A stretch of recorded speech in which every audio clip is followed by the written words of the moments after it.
Thanks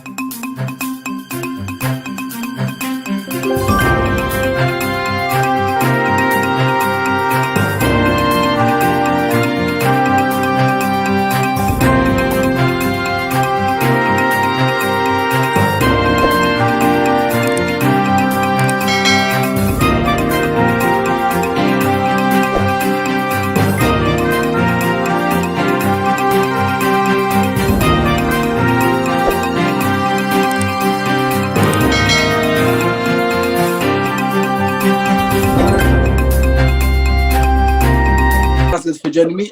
My name is Kevin Anyango, the founder of Dr.Wasunna School of Soft Skills.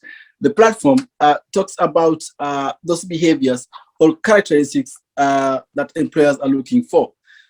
But today I'm not alone. Today I am with, I do struggle to pronounce your name. It is Melba Wasunna, doctor. Correct. Correct. Well, welcome to the show. Asante sana. And to your international guest, thank you very much. Well, I've got to say that you're so easy to talk to. Me when I approach you, you and I we've never met, but here we are talking. Correct. I think I was just really intrigued by first the name Mtandao University, and then the topic that you wanted to speak about, which is very near and dear to my heart: soft skills, over and above any hard skills or hard certificates that one may have. So it was an easy sell, should I say, that we get to arrange this and have a chat. Well, thank you. And listen, even before I ask my first question, I've got greetings for you from somebody that we are common friend with. Do you know the name? Yeah, sure. Let me do this text. This is Dr. Willie Mutunga. Oh, wow. Yes, my former boss. He told me that around. He tells me that you work together at Strathmore. Yes. Colleague and boss, we worked together at Strathmore. I also had the absolute privilege of being a volunteer when he was the Chief Justice and I was the judiciary. So, wow. Well, but you know people, I tell you. Well, listen, you work in an industry that is male dominated. And obviously, I know who you are, look at your profile. How do you cope? Well, I guess for the sake of people who might not have come here but not have engaged before, like it's Dr.Melba Wasunna, I'm the external affairs manager.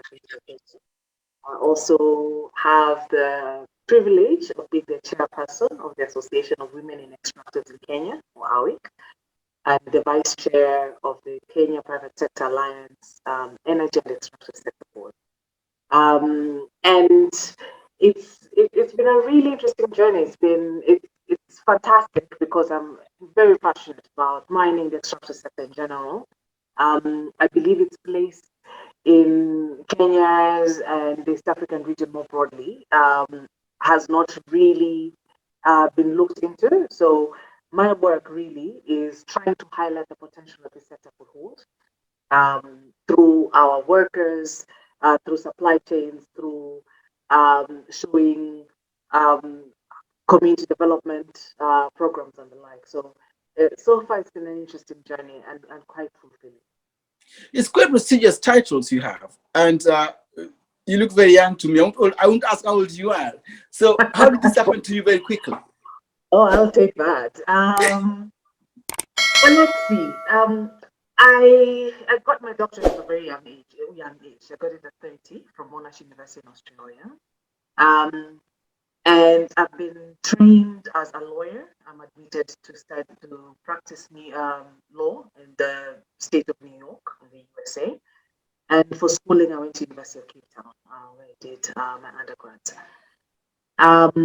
And following my doctorate, as I worked also in New York as a corporate lawyer, then I went to Australia where I did my doctorate, and I did it in the linkages between human rights and business. At that point, it was a very new field, and I'm not too sure that up to this day people are so familiar with it. But I've always been just interested in how businesses can advance human rights. Before they used to be demonized as, they're here to take from people. But I always found, and that's the contrarian thinking, something I hope we can discuss a bit later. that they can have the biggest positive impacts on human rights, offering jobs, job security, your medicals. I mean, there's so much that can be done. The development projects that companies in mining and in extractors in general tend to undertake really impact lives in real time. And that for me was fascinating. And I wanted to know more about the linkages and how to better improve the relationship between businesses and the communities within it they operate for better social impact. Well, talking about human rights at jobs or workplaces, I just go straight to the point. Right now, we're living at times where people say it's very difficult to find employment, and for those that find employment, especially young people, there is also for them to kind of advance the career. You either should sleep with somebody or you should give somebody something. Is there a law, or how can young people protect themselves? Even before you go to critical thinking, how can they protect themselves in a work setup where there's high pressure in terms of being abused? I think that's a great question, eh? And it affects all levels of the employment, from entry-level positions all the way to the top executives. The pressure to be compromised is real in order to create the perception that you will get at least a foot in the door. Yeah, and I know this goes against the moral fabric of so many people. Some people genuinely feel they just have no choice, but some people are saying there gotta be a way. Okay, and today I want to encourage those people, young people especially, whether you want to get into the job market, because there's two types, right? I think young people are struggling with two channels: either to get entry into a job, any job will do as long as I'm employed, or to get into a job that brings personal fulfillment.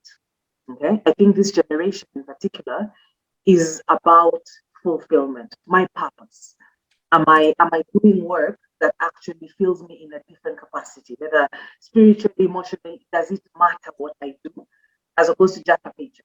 Okay, and I think more focus sometimes tends to be on the latter, on the former, who just give me a job, I'll do anything, and the ones who are looking for personal fulfillment, right? So to try to address both, I think there's several ways in which human rights of these young people with so much energy and so much goodwill and time. That's what I tell young people. The best attribute right now you've got is time, because time allows you to be flexible. You can do breakfast meetings, lunch meetings, dinner meetings, all professional, right? You can, if you're a young entrepreneur, you can travel out of state without encumbrances at the drop of a hat. When as you get older and responsibilities shift, that becomes a more balancing act because it's just not you anymore. You've carried along partners with you, you've carried along potentially children with you, and they also become a stakeholder in your life. Okay, whereas if you're young and you have not yet made any commitment, this is the time. And these are usually the job entry seekers, the ones who are just wanting to come and maybe fresh out of university or technical courses. My first bit of advice to such people is join an association as soon as possible. There's almost always an association for every profession. These associations are created to not only facilitate knowledge about the standards of the profession and any opportunities coming up in the profession, but you can also register any complaints to the association. And so you don't have to fight a battle alone. Through the association, a bigger issue, if it's sexual harassment, for instance, a particular association, maybe for engineers, can't be the one to launch a complaint on your behalf. So you don't have to deal immediately with victimization necessarily, because it's not you, it's the association, just as a soft tip, right? And I'd also urge young people to really form networks. Networking is key in any profession. It doesn't matter whether you're in medicine, whether you're the more technical skills, across the board. Networking is such a key component of moving either a level up or moving across or even just getting in, because people often tend to get opportunity because they're getting across. They've gotten your mention, and so they might keep it. Hi, so just there's some people joining us. I'm just going to mute them because and I'm not live on Facebook, so people have got these details here. So for those that are just joining me right now, please, when you're joining, please just mute yourself. We cannot go live on Facebook for some various reasons. I don't understand. So please, when you join, just mute yourself. My name is Kevin Anyango. I'm speaking to Dr. Wasunna, an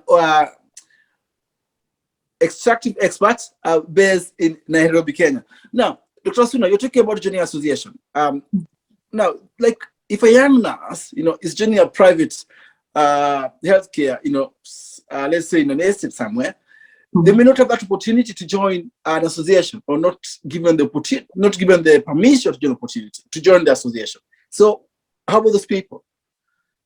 I've always found that there's always a way. So if a young person you've joined, potentially your resources are low, and those associations tend to require some financing. Your networks are very lean because you're just starting out, right? And like you said, maybe it's in a neighborhood somewhere. But guess what? You're still walking into an institution with individuals. Okay? It does not hurt to have a lunch hour to make inquiries as you're making friends and as you're getting to know people. Hey, I wonder, so tell me about your job. What do you do? Oh, are you in any form of association? Do you know of any, does the company tend to have events? Get to know about that company. How do people get together? And then use your judgment to know, based on your personality, where do you most fit in? That's interesting. You talk about networking. And thank you for those who have joined. So when I first came in, I'd been outside of the country for 12 years, like I was saying, and the only linkages that I had were high school professional ones, were probably high school friends. Now, they had 12 years of building relations, of going from promotion to promotion, and I've come in relatively a newbie, where nobody knows your work ethic. Yes. They might know that you have a legal background, but they don't know anything else about you. And that's why this topic that you gave me to do critical thinking skills was so critical, to use that word again, because you've got to analyze yourself, your situation, get the best entry point. Sometimes listening to conventional wisdom doesn't always work. So my background was in law, and the conventional wisdom was saying, work in a law firm. But my passion wasn't working in a law firm. Still law, but not working in a law firm. So again, contrary thinking, I became a volunteer. Yes. Okay, in the most legalistic institution you can find, which is the judiciary. Yes. And I had no problem. And let me tell you, as a volunteer, I was in the office by 5:30 in the morning. I was a volunteer with no salary. But it was incumbent upon me to know I've got a gap between 5:30 and 7:30. I have got 2 solid hours of doing nothing but research on what I needed to do about the institution, to know about the institution, the people, the expectations, the ethos, things that aren't necessarily always in hard paper. I'd also not done Kenya before, so I had to teach myself, right? And between 7:30 and 5 o'clock, it was hard work. Yes. Okay, as a volunteer, you get sent to where people need you. It can be at the tea offices, it can be the tea room. You go. And the fact that I had a doctorate did not deter me, because I didn't feel that, oh, I have a doctorate. For me, it was, I am here to learn. It was a jumping or a platform that I could use to get to the next level. And only, I guess I say God had given me what that next level was. It was hard to articulate at that time, but I knew this was absolutely the right path. And so was there someone advising you? I mean, what you're telling me now is very relatable, and many people will agree with you. But looking at your profile and what you achieved, so was there somebody that's mentoring you or advising you, or kujituma yani, like, you don't give up, just carry on? Kujituma, I can tell you for free, but it helps because, like I said, when I got in, I got to know how do people socialize here. Yes. And I got a really good companion, Atieno Odhiambo, I will mention her, because she had also come in from outside of the country. And between the two of us, our work project, our visions were so similar. So we started collaborating on so many things. Okay, and that helped. So whenever I needed to brainstorm, whenever I had an idea, that's the person I would talk to about. And they were very encouraging. Actually, I was on salary. I was a volunteer. It didn't matter. okay? Because our paths, while they were conjoined at that particular time, were still going to go in different directions. So I'm a big fan of volunteerism, and within 6 months, I had climbed from being a volunteer to being a researcher to being a legal advisor in the Office of the Deputy Chief Justice, Honorable Kalpana well.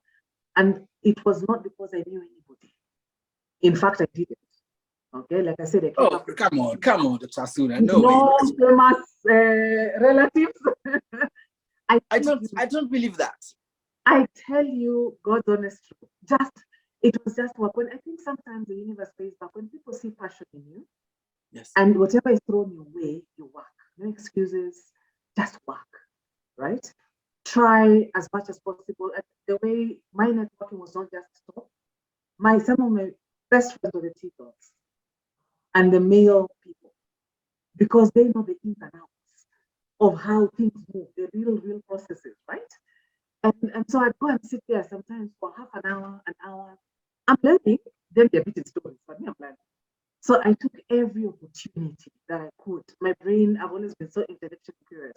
So my brain was constantly absorbing from a variety of sources. And that's part of critical thinking, right? You get you get so much data, and then you start filtering it so that eventually you're able to find a solution to a problem. And through that opportunity, I then made the next move in my career where I went to work at Strathmore University and started a research center. I was back to square zero because I'm at Strathmore University. They have no courses in mining or in oil and gas. I've been given a platform and that's it. No salary, start a research center. And I took that as a challenge and I said, okay, somebody has seen something in me that I can start and lead a research center. Fine. It started with an FO page with the late John Amgola, may he rest in peace. And we volunteered and we worked and we loved what we did. And then from there, I ended up at Bay City about 4 years ago now, almost. And so it's a trajectory and it's self-driven, a lot of it. Okay, yes, it's purpose-driven. You know what you're trying to. Like I said, for me, the goal has always been the impact, that the social, the interlinkages between social impact and business.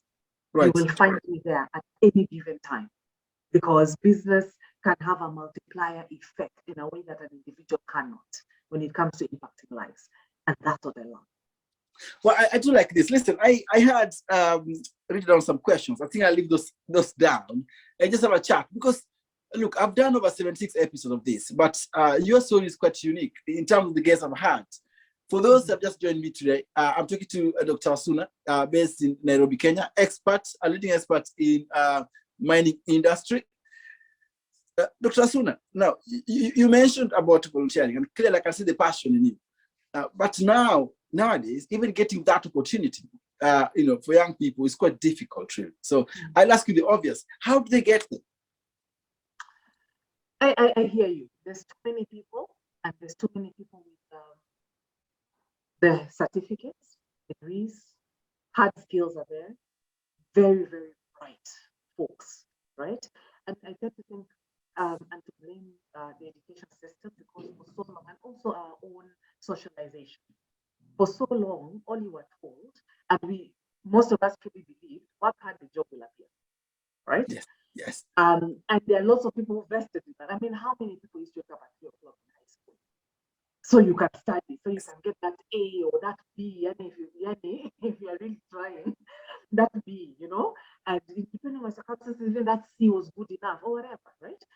And you wake up that early in the morning, you invest your time, you are potentially, you're really cracking your head to get up. Then you get, hopefully, for some people, the dream ended there.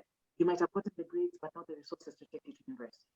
Indeed. And then for those who went on to university, the grind began again. Study. Try and get that job by the time fourth year ends. And there are many who graduated with fourth year, fantastic degrees, great grades, and you see them, the stories on TV when they're highlighted, and have a feeling that's just the tip of the iceberg. And it's heartbreaking because often these are the cream of the cream. These are really bright people. And like you said, with no opportunity. But what I also tend to think is we don't have enough social guidance. Okay? I think we have not been taught as a people to create opportunities. We have been taught to get opportunities. Yes. But where are they coming from if there's nobody creating them? Okay. So by now, for me, I would have wanted to see about 10 Safaricoms. Why not? Yes, yes. Instead, we have lots of people trying to back the Safaricom as opposed to trying to create the Safaricom. So is a problem people like you then? Sorry? So it's a problem people like you, the middle managers and the experts, and they're going to create some opportunities. I don't know if the problem is in management. I think management is given a task in order to deliver to shareholders, okay? And most managers mean really well because they want to take everybody along. But at the end of the day, you're accountable, right? Yes. I think the problem is in socialization. We've got a problem with parents insisting that the only value you will have is if you have a degree. Yes. That's a problem. It's a huge problem.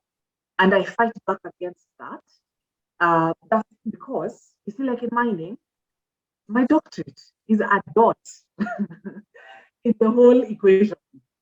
Because mining is about skills. Yes. Okay? Yes. Mining is all about skills. It's not about necessarily your papers. Maybe some courses here and there, but it's not about your papers. It's about the skill. Okay? And it has broken the mold that you need papers in order to be able to get an opportunity. Some of the people at Base Titanium right now who are really highly paid and have got fantastic titles are people who dropped out of Standard 8, predominantly because of lack of school fees, yes. or Form 4. And they have been trained over the years, and now yes. they are top notch. There are people who we are looking one day when we expand to export that talent. Yes. Okay, yes. so that is sometimes socialization. The second mistake we make as a society is we don't prize volunteerism at all. Yes. If you yes. tell your folks that I'm taking a break, I want to go volunteer, it is a conversation not only for you and your parents, all your relatives will be involved. You shall become a prayer item in church. You shall, it's it's a big thing. What do you mean volunteer? Now, mesoma. To make somation. Do you know how much money is spent on school? And nobody's thinking, I'm not saying I'll volunteer forever. I'm saying, just like in South Africa, by the way, and other countries, I'm taking a gap, what they call a gap year. Yes. Because I want to explore a particular facet of myself. And hopefully through that gain some experience. And then I'll maybe register university, or it'll open up my eyes. I'm really for that. If you can volunteer, and now I do understand that is probably from a position of privilege, people yes. who can do so. Okay, because there are others who umemaliza form 4 hivi tunangojea ndio tuweze ku afford daily needs. You're the wewe ndio everything for the family, and there are situations like that for sure. Okay, and those are completely legitimate. But I'm talking about these people. There's a segment of people who don't mind not living lavishly, who don't mind coming from Nairobi and going to volunteer at a coding camp in Malindi. Yes, yes. Okay. And that coding camp is not fancy. That coding camp caters to the village children around because they are passionate about ICT and they want a human connection. They want to first know, is this what I really want to do? There's nothing wrong with that. There's nothing wrong with somebody coming from Machakos and going to volunteer in World Visions, for instance, into yes. program because they are passionate about social work. But they want to figure out, is this what I want to do for the rest of my life? We have not given our young people enough of a backing, a background, help for that aspect of their lives. So you've got just the pressure. Get a job, get into uni. Get a job, oh, get into uni, get a job. Get into uni, get a job. Okay? And when those don't materialize, I mean, how many, we have millions of graduates every year, at the very least hundreds of thousands. But the job market is like this. Yes. Who gets yes. them, who doesn't? And then the third mistake we have done as a society is to concentrate, like I said, on pure degrees without skill set. Yes. If you're a mechanic or if you're an engineer, first year, I talk to many students. I'm a teacher, by the way. I should have mentioned I teach at Strathmore. But I talk to students. And I believe, I give this example. If you're an engineer, you should enroll in a diploma or TVET certificate course for yes. mechanics. Yes. because the skills hands-on is what is marketable. Okay, but that degree allows you a footing. But when you get Right. there, skills is something that most of us don't think about. If you are studying to be a lawyer, I'd advise you to enroll in a legal clinic. Get your skills. At the same time, while university is still pushing you. Yes, yes. And providing that, the background and the legitimacy. And while you're there, please network. Let people know what you're about, who you're about. Not everyone will like you. Not everyone will understand your motives. In fact, so many will question why. Why should you volunteer? Remember, I used to get that question a lot. What do you mean you're about volunteering? But I came because I've been outside the country for so long, and I'd lived in countries where volunteerism is so highly regarded. My mindset was set towards volunteerism, one or another. And I was able to off a lot of the negative comments. Now, talking about networking, and I want to talk about Strathmore University, where they put a lot of effort on appearance. And there has been some reports that even your guests are being prescribed what to wear. So what is the importance of dress code when it comes to look for opportunity? Okay, let me. Does it matter? I can't speak for Strathmore University. I'm an adjunct lecturer where I teach a unit in the master's program. But I can say this, when I came there, like a lot of people at the very beginning, I was wondering, so dress code, okay, that's interesting. But I can tell you, I changed my mind really quick and nobody did it for me, okay? I got to understand why. I'm not going to speak from the perspective of outsiders because an outsider would feel this is my identity, I speak for who I am, and Strathmore would feel that this is an institution. Yes. Abide by rules. I won't speak from that aspect. I'll speak from the student perspective. Okay. We've sat in panels and I've talked to many of my colleagues, okay, where you're interviewing young people. And this is where soft skills comes in, presentation. Okay. Now, for 4 years in university, you've been living la vida loca, having fun times, enjoying yourself, as you should, no problem. It's your age, but you're also not preparing for the reality of the job market, which requires far more formal presentations. Yes. Okay. What Strathmore teaches you from the word go is to put yourself in that mindset. What you do at home is your business. But it starts you slowly. Now, where I found, especially what made me click and I changed my mind, not everyone has the ability to finalize 4th year and immediately go and get a suit for an interview. Yes, yes. Okay, interesting. Okay. They don't. It becomes a crisis. And you've seen, I'm sure there are many graduates, if you give them an opportunity, you will find that there's a crisis there. Okay. Strathmore University prepares our students from first year. Okay. Beyond, and I'm not talking about the funky ones beyond the gyms and everything. There are also people who their homes are not necessarily capable enough to be able to provide you with suits and everything. But Strathmore University incorporates everybody at an egalitarian level. You start your journey. By the time you're going for interviews in 3rd year, you already have the goods to some extent. And you're even working with a certain stature because presentation has been granted to you. I can tell you, interviewing a Strathmore student compared to other universities, there's a difference. And employers would tell you that. Not that's a bold statement. That's a bold statement. Oh, that's what I can defend because I have done it. Not just in speech, but the way they come across. But all this is part of our socialization. Now, that's something I can talk about the student. And that student with those soft skills, having known and validated, because your backgrounds really don't matter. Yes. Okay. Yes. You're all at the same level in terms of how you dress. There's only so much you can vary in terms of blouses and skirts and trousers. Okay. So the equalization effect for me is what the dress code brought out very much, and I applaud it for having been introduced from the word go for the students. Like I said, between external and the university, I cannot speak to that. Well, you mentioned on equalization, and I was going to ask you about private schools in Kenya. We're following different curriculum. I'm talking about, for example, people like Loresho for instance, or St. Austen's, where at a particular classes they start wearing home clothes. I don't know what to say about that then, because you find that people from the ghetto to use that word.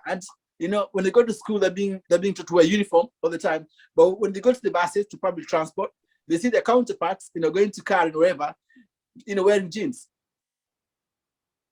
I think one of life skills, a critical life skill, okay, is one, recognizing that we all come from different backgrounds and that there's nothing wrong with us. Okay, I like to use an example like this. My grandmother never owned a car, could barely afford matatus.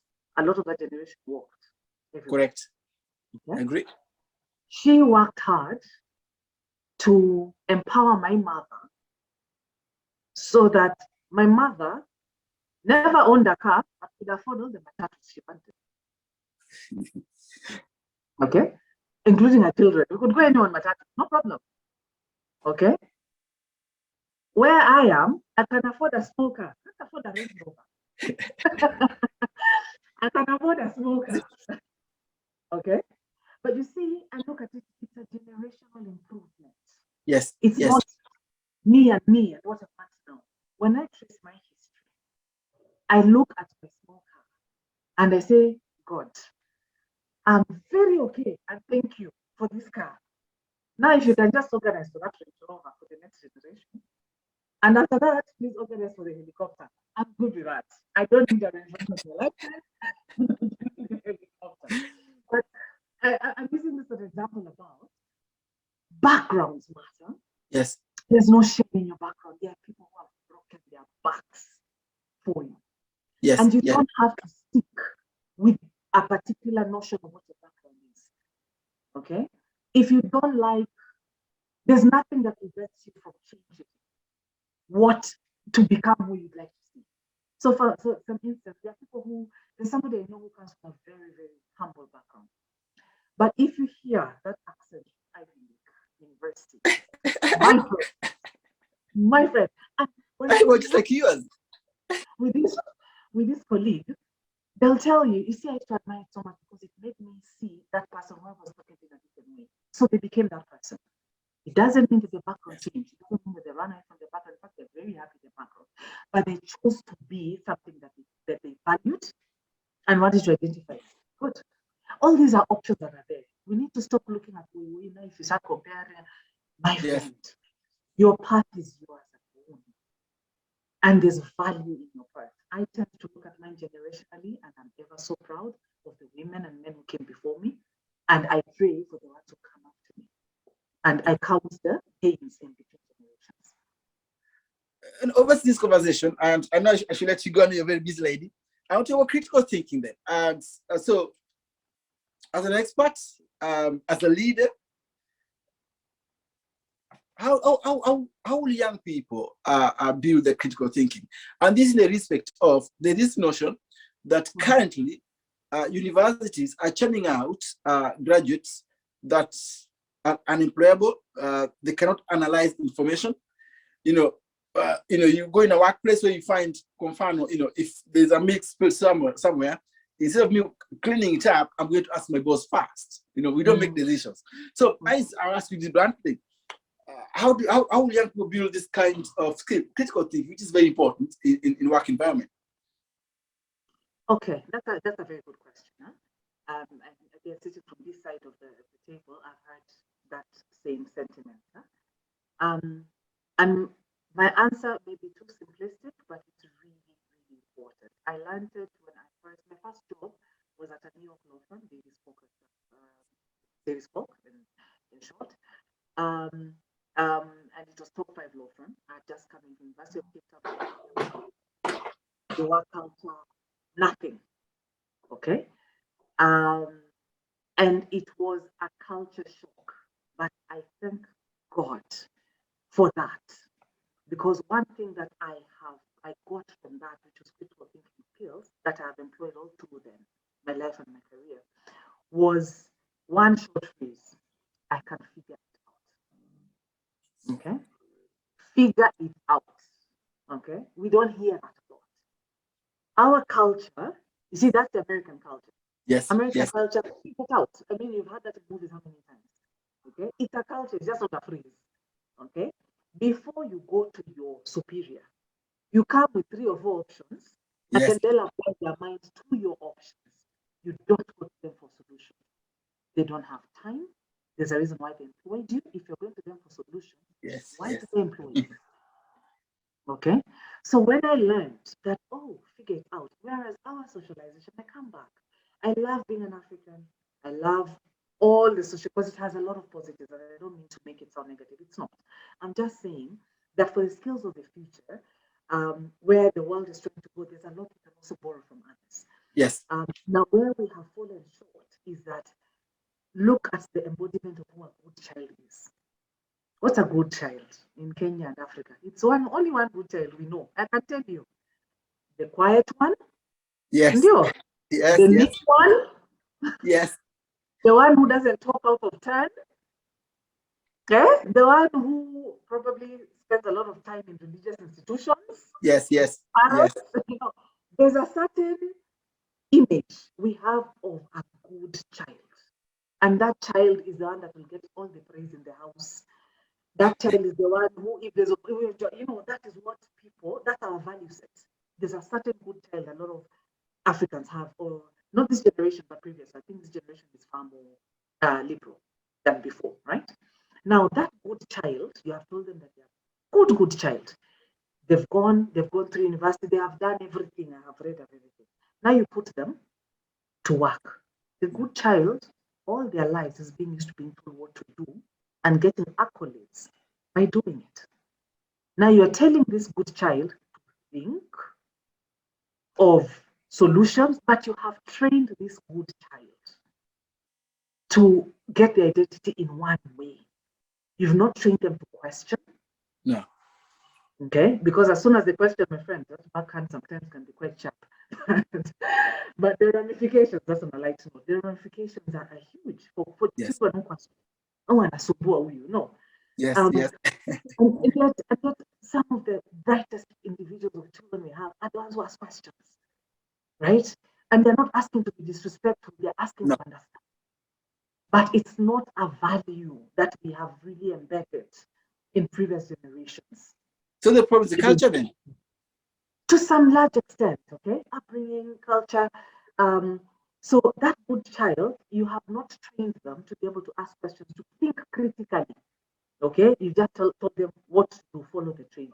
Now, when they go to the employment, as far as they know, I'm going to do what the boss tells me, I'll be a good worker. But skills are changing. And the bosses no longer need, or I don't think ever have needed, people to be told what, do X. I No. can't do your job for you. That's why I hired you. I always need you to bring me solutions. Let me think through the solutions, and together we'll determine the best way forward. So how do you That's build this? how do you do this?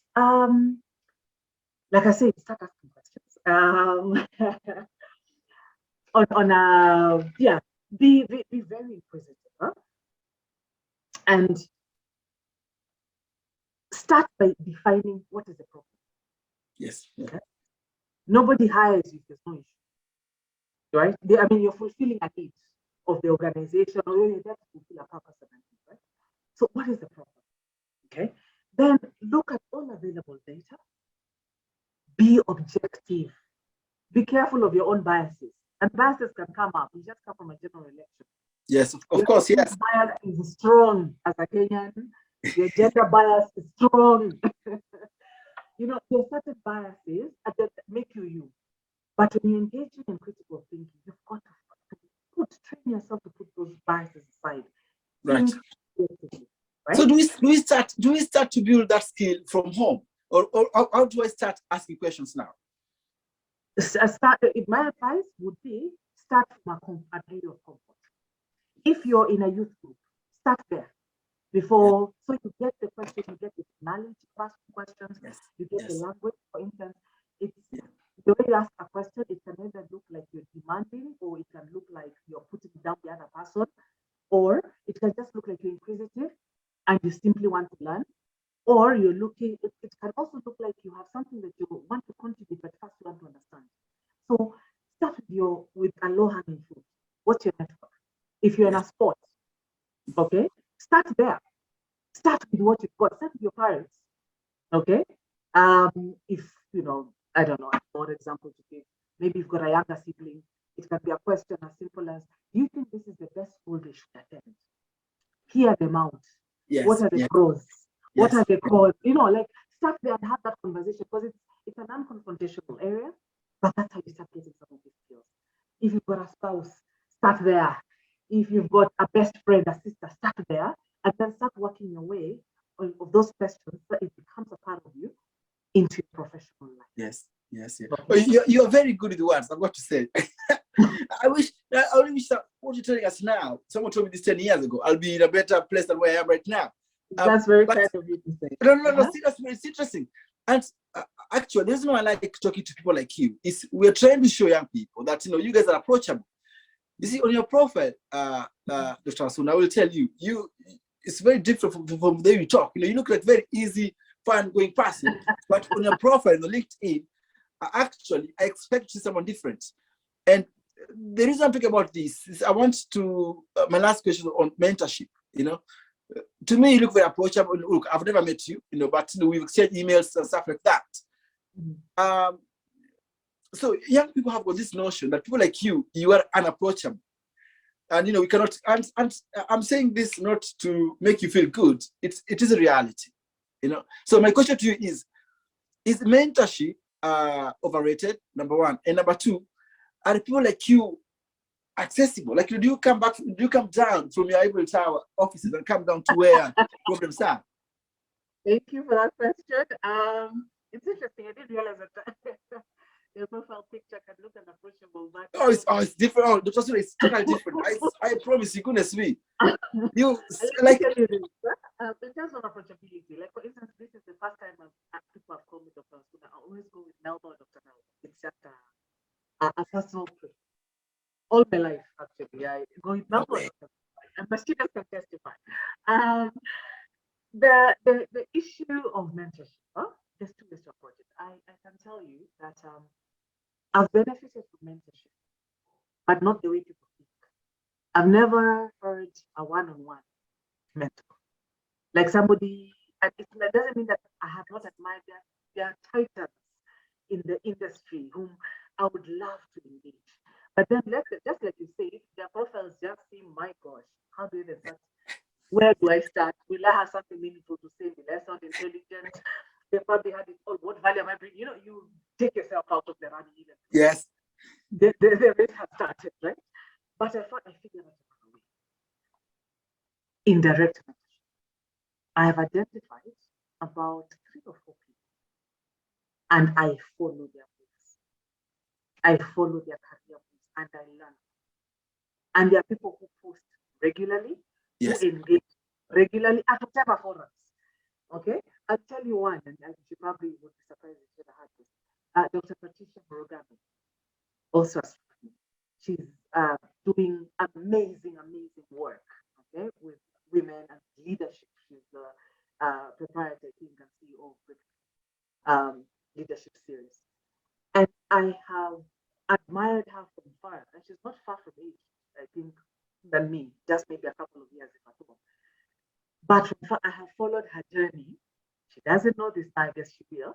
But I have followed her journey, and I have picked so many wonderful things, even in public speaking. She's mentoring, and she doesn't know she's mentoring, but she's mentoring me. I have taken that. Okay, there are a few others, and you can easily do that. Sometimes I think we get tricked into thinking it needs to be a one-on-one, and there's a time and a place for that, but don't deny yourself an opportunity to follow people whom you truly see this person I can learn from, even from afar, just because of what they're doing. And don't be afraid to shoot a DM once in a while. Sometimes the response might be delayed, but it's never in vain. Okay, you didn't know me from above, so just contact with me. Indeed. And we talked. Okay. Correct. In terms of approachability, I would really urge a lot of young people out there, look for your targets. Look for research, do a lot of research as to whom you admire. Now, in this country, we tend to look at politicians a lot. Yes. And if politics is your end game, go Go for for it. politics. If it's not, and you're looking at areas of business, start looking at industry types. Start looking at the moves they make. These people are almost always posting, and especially professionally. They don't post personal. They make the professional look personal, right? Yes. But you're Yes. following the journey. You're seeing, oh, and you try and again critical thinking. They're going to this event because of X, Y, Z. It must mean there's a value in it for them. Now, at that level, if there's value for them, Yes. Yes. find a way, right? So that would be my advice. Wow. Interesting. Have you met President Uhuru Kenyatta, or the former president? Professionally, yes. And Through so, research, I took together with some colleagues, we took members of our community to go and present their case for getting royalties that are owed to them from the government. So I had a great opportunity to have met him right before he left office with the members of the community. so you would say he's a personal friend? No. Well, but there is, again, there's a must about this about approachability, isn't it? And there's no, what I thought you'd tell me is that, you know, probably you've had lunch with him somewhere, whatever, because you approached him, blah blah blah. But anyway, so what I'm trying to say is, you guys are approachable, and there's nobody that you cannot try to go to their DMs. That's the power of the internet, isn't it? Correct. I think approachability, more often than not, you find such top executives or even medium level executives really want to be approached, but Yes. people shy off, right? But I can tell you, mentoring young people is so passionate to anybody in management level. There's no other way to grow other than mentorship for young people. I personally love that. I'm chairperson of I said earlier. We mentor a lot of young people.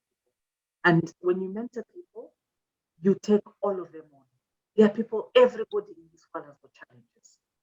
You've got to take all of it in.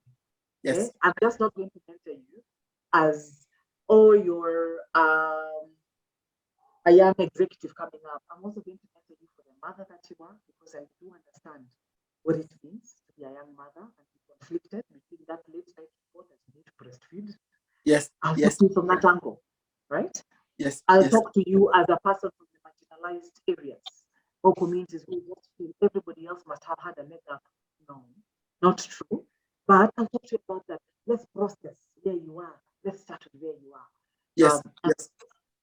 And we have a wonderful organization for people interested in extractives and mining.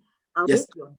Please, we have a wonderful mentorship program, and also at Base Titanium, we have taken on so many young graduates for a variety of training programs. It's really wonderful to see people have come and grown, and there's always spaces within which Yes. you can find professionals. They are always willing to mentor. So you talk about where you work. So if somebody is interested in volunteering or to know more about what you do, they can find you at Base Titanium or through Twitter or LinkedIn. That's okay, isn't it? Correct. Especially LinkedIn. Yes. I have to admit, and I really urge young people, LinkedIn really helped me grow. You see, if very few people know about you, let me not say nobody, but very few people know about you, your skill set, and they don't know about you, your work ethics, your ethics. They don't know. But Right. they'll be able to know you from your social media profile. Yes. Now, most young people just think about Twitter and TikTok, and you keep personal. LinkedIn is your friend. Okay? LinkedIn is how you connect to all these big executives, media level executives, for Like you. because I'm able to see your work. I'm able to see, amen, I've traveled to Gigori for the weekend. I will be panning, working with the people there to pan gold so I can get valuable experience. People like me then will send a message and say, this was very interesting, please join our work, let's engage now. Correct. So simple. But that LinkedIn gives you a fantastic platform to build your name, your profile. Go get a good professional picture, start posting about Yes. it. You're passionate about writing, for paragraphs, 3 paragraphs. Let us see that you've written. Post it. You don't have to get it published in a journal. Start writing about a given area of topic. Let us see, this is what this person thinks. That LinkedIn is such an undersold social media platform, but it's absolutely critical. It helped me grow a lot. And the reason I'm using this, allow me to make the linkage. Please carry on. As a young person, you need to build your influence. Okay? Anybody actually, should I say, at any level, look at the influence the late Bob Collymore had. Let me use him as an example. Bob Collymore was a household name. Besides being a non-Kenyan, him living here and he'd not been here all his life. Why? He was able to build influence, okay, based on his personality, his ideas, his trajectory of where things ought to go, and then people form the perception about what the kind of a company Safaricom is. Yeah. So, by the same token, really read and research on building influence in your professional space, because building influence will help you not just open doors, but it will help you deliver on the projects you feel really passionate about. It will help others rally to your cause. Indeed. Okay. And this is not just an idea. It's something that's how we interact, is it, through LinkedIn. And and people should not be discouraged. I mean, sometimes people don't reply. That's not your problem. You do what you can. Exactly. Oh, perfect. Exactly. It's not your problem if they don't reply. But also interact with their posts. You correct. Yes. From the blue, you've not even put a like. Yes. That's interesting. I never thought that way. Actually, that's a very good advice. You know, they've not seen you before. So advice expect their mental and emotional energy on this part of business in order to interact with their content. Now, allow me to just make a small distinction. Please, yes. Especially for young people, there's a notable distinction between building influence and being affluent. Okay. Now, most of us think of affluence. Yes. And we think if we have the money and we live in the right neighborhoods, we will have influence. Not true. You can be affluent, but not have influence. Yes. Influence is earned. Okay? It's by actions, it's by thoughts, it's by leading. Affluence, so I use an example, T.D. Jakes from America did recently, talked about affluence. If you are an affluent person, you have the money to live in the right kind of neighborhoods. Yes. But if you have influence, you can change your neighborhood. Okay? You can change your entire neighborhood simply because of influence, even if you don't have affluence. So sometimes we get caught up in the affluence part of it. Yes. And we are all trying to look the part and hang on to the who's who, and we think that this is the way to create wealth and it's going to pay me influence. But the simplest route to really making impact and to advancing your career, the rest will come, is through building influence, building your networks. Yes. Okay, researching and having something valid to say when called upon. Let people think, this person thinks a particular way, I'd like to engage them. That would be my advice. Yes, as I like that. And anyone can influence. You can start influence your family, your friends. You talk about youth groups. I didn't like that. Dr. Wasunna, my last question to you. I mean, why don't we see this face like yours on our media? I mean, again, I'm just judging, I could be wrong. You look very young to me. You know, it's you sound like us in terms of the way you put things across. You know, it's quite simple and understandable.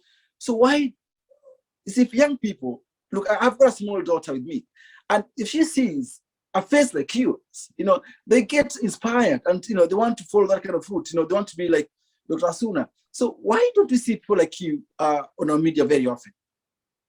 Oh, that's interesting, and I don't know why. Well, is it because you guys are too busy, or you shy away from TV? No. Oh no. Well, let's talk about oil industry, for example, in Kenya, oil and gas, probably even in Africa. You know, you know, I can mention your names. You know, there's you, there's Okada Uko, if I get the name right. You know, so you know, it's really a handful of you, but we don't see you, we don't hear you guys on TV. Well, I tell you, yes, more often. if there's such a demand. But there's a But demand for that. I think a lot of us, like for me personally, I'm not such a person to get the forefront. I guess it's just a personal preference. But when called upon to do shows such as yours, where especially young people, for me, this is everything. Okay. All our hopes on our future are based on how young people think and where they wish to take this country. Simple. And so I look for any opportunity where I'm doing young people because I also like to recognize that young people are carrying unprecedented burdens. This is the first time in a generation where you can simply be eating your lunch and somebody's filming you. And Yes. they will put it on social media with an opinion. Yes. Of, Yes. and it can be a wrap, right? There's so much pressure, for instance, that a lot of people in other generations will not necessarily understand or be willing to understand. And so I've always felt working with young people and helping them to transition, just like one or two people worked with me. I didn't have all of the answers. They worked with me. And one thing I'd like to tell young people is that your personality, let it be your foundation. Yes. Some people are just outgoing. Some people are quiet, right? When you're being interviewed for positions, try and mirror your interviewer, just a comedian. Okay? Have your fun personality, but try and be a comedian.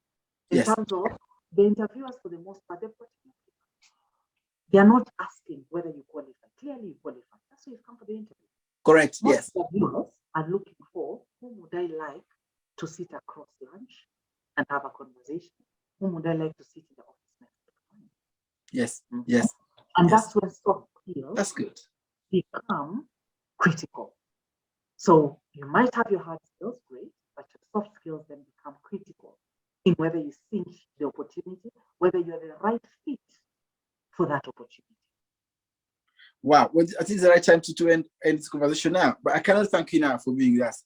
I know this is now. Before you should leave my guests go, I normally ask them to introduce you to the next person. Like for example, you, I was told about you through William Tunga, and he said, and he told me I don't need introduction. He said if you go to he said if I go to your Twitter or LinkedIn, I write to you, you'll reply, and indeed you did reply. Yes. So I am going to ask you about two people. You don't have to say yes. You can try, but I do know that these are people that are different, so they will say yes if you ask them. Should I mention the names? Sure. Feel free to mention. But right. I think for me, I'm happy to make a recommendation because I think more young people need to hear from her. For me, she's a powerhouse. I like that. She built her name, her reputation, her business on pure grit, on integrity.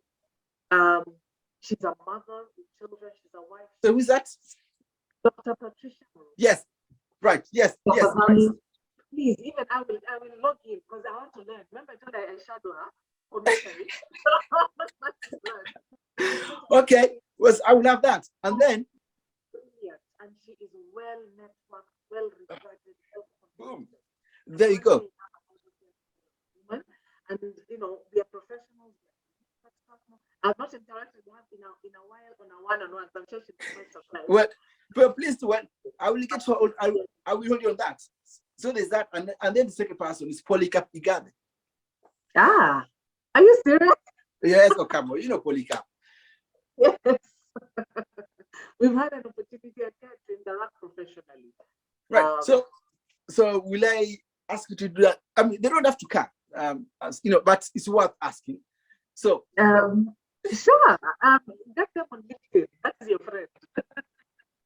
Okay, but also and I'll put in a good word. Sure. Okay, please do. Well, Vitol found Vitol Campert, right? Yes. Right. I used to work for them. That's why I'm gathered here. Okay. But on the foundation side, well, listen, Dr. Wasunna, I'm so pleased. I'm very privileged to talk to you and to be part of your network. You cannot get rid of me now because I've got you. No problem. I welcome all of you, and I look forward to engaging, and certainly I'll be following this platform. Thank you. Thank you so much for being here. And for those that join us, my name is Kevin Anyango. I was talking to Dr. Wasunna, an expert in oil, gas, and mining industry. Thank you so much, Wasunna, and I'll keep in touch for sure. Asante. All the best. Thank you, Sanderson. Thank you.